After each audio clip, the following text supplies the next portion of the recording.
まあせめて一人の時でも楽しめばいいな。そうだね。一人で、それこそね、誰もいないところで、一人で、一人でいるときに、ふざけるっていうのも、それはそれで楽しいからね。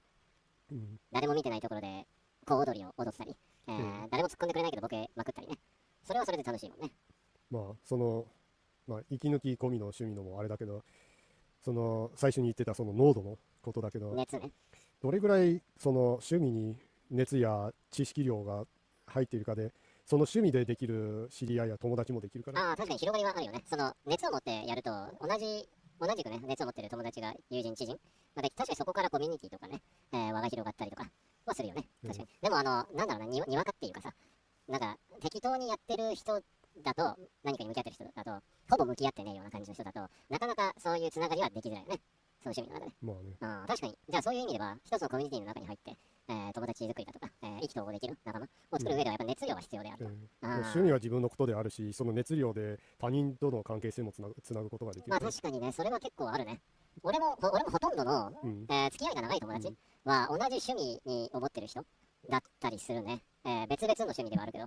で、それに対してやっぱ熱を持ってる人だったりするな。確かに付き合いが長い友達はね。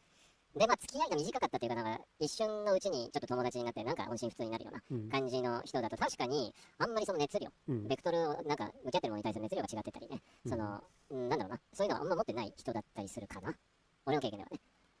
もうね、おばはんもね、趣味はあるけど、いろいろやってもいるけど、結局そこまでのもうすごい語れるレベル、じゃねえから、もうそれでも一人なんよ。自分がそんなに語れるレベルではないと。そうなの？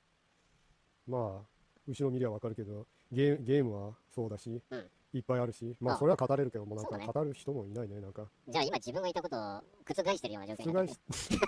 覆してはいないけど、まあこれぐらいはいっぱい持ってて、まあでも猛者はもっといるし、そこで縮こまっちゃうな。なんか上には上がいるしみたいな。もう結構割とキンキンなので、セーラームーンとかにドハマりして気に入ってるけど、なんか自分程度の歴や知識だと誰も相手にしてくれねえだろうなって。でもね、それさっき自分が言ってた熱量、が解決してくれると思うんだけど、熱は年月を超えると俺は思うんだよ。で、なんだけど、長い間なんかが好きな人、だけど、なんだろうな、知識ばっかり増えて、実際は意外とそんなにそれを愛してない人いるじゃん。まあこんなこれ、俺、プロレス好きだからこんなこと言うのもあれなんだけど、一部のプロレスファンってさ、長い間プロレスが好きで、知識だけ一丁前にあって、経験もね、あるけど、なんだろうな、それだけ増えていって、熱はそんなに持ってない。だから、なんか、にわかというか一元さんみたいな、新しくプロレス好きになった人に対して当たりきつい人いるじゃん。あれ、俺別にプロレス自体は好きじゃねえんじゃないかなって思ってて。